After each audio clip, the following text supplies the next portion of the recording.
You're watching 13 Wham ABC. And this is 13 Wham News at 6.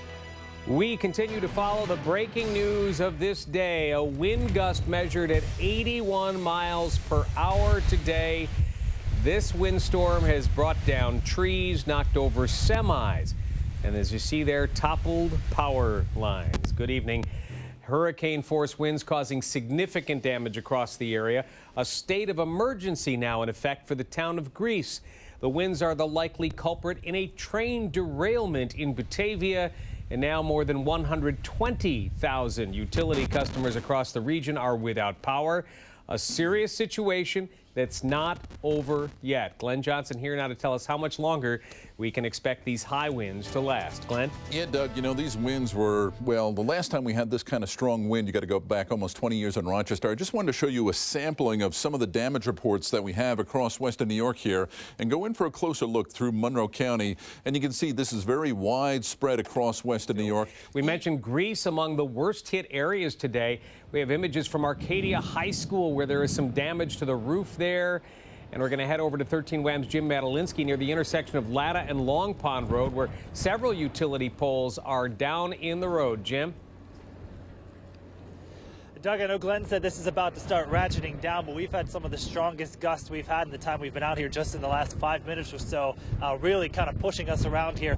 This is the result of some of the earlier wind we saw here in Greece. We had 5 major utility poles come down here on Long Pond Road.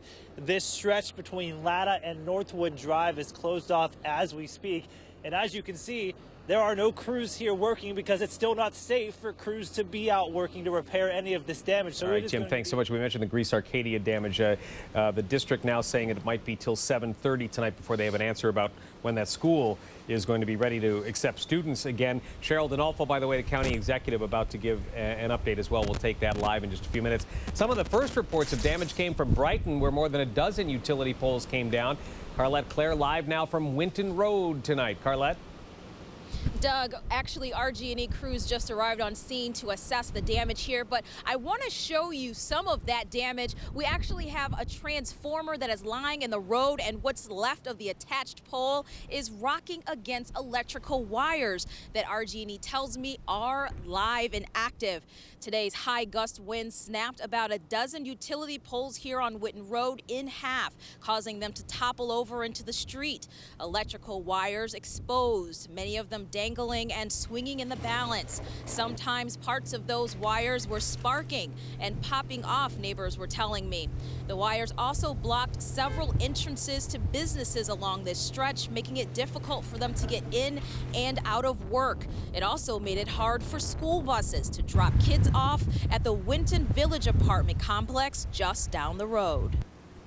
Because of the outage, my phone is dead, and if they were trying to call me to let me know to pick them up from another location, I would have no way of knowing, and that's a little concerning. Something like this, there should be kind of like a plan in place, so we know that, hey, if the kids can't come down this way or down a certain street, you can always pick them at this location. So we just kind of knocked the doors and we're telling people, you know, kind of be aware there's no power, obviously, you know, move your car, stay inside, bring anything in that's outside that could blow away. I'm also told the shingles on the Winton Village apartment complex building were blown off, many of those. But they are also telling those people to hold on to items that are outside to make sure that those don't blow away.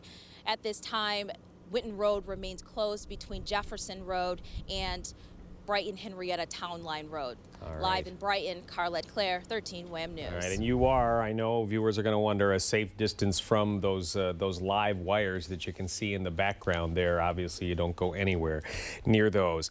The story now from Irondequoit, where there's a lot of damage. One example of that, Newport Road near the bay. A tree has fallen on a house there, and Jen Lee can tell us just how bad the damage is. Jen? Doug, it's just incredible. The wind completely uprooted this tree. You can see it collapsed right down on this home in Irondequoit here. I mean, the damage is just unreal. It completely destroyed the front part of this home, and you could actually see the tree was actually exposed up from there, and this is actually the whole bottom part of the tree that was underground. Well, the good news in all of this, I spoke with the homeowner and his family. They say no one was home. Everyone is safe. This doesn't happen very often. The high winds likely to blame for a CSX freight train derailment in Batavia today. 13 Wham's Samantha Miles joins us from that scene. Anybody hurt when that train came off the tracks today, Samantha? So the good news is no one injured in this train derailment. So we're at Batavia wastewater management plant, and the high winds, what you're looking at behind me is open space, high winds where this train derailed, and this is an area we're being told is very dangerous with these high winds that are at hurricane level.